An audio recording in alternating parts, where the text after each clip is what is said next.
Hey there, it's Megan with WTI, and do you have a small office space? For me, my office space is basically a corner of a room and not a whole room. So I needed an office chair that was small, but I still wanted it to be comfortable. And this KERDOM office chair is definitely the one. Even though it is small, this office chair does not skimp on quality. The plastic components are really hard, thick, sturdy, and very durable. The seat has a really nice thick cushion that is so comfortable to sit on. The mesh back has this perfect curve that feels totally natural for me to lean back on. The mesh fabric itself I find to be really securely attached, and it has this great amount of tension to it.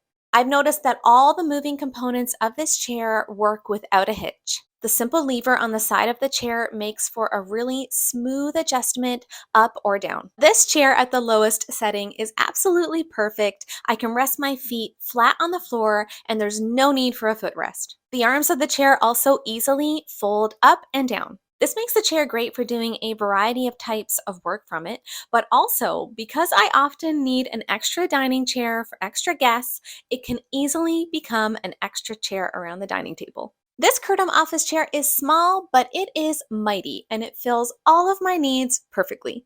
And that's my point of view.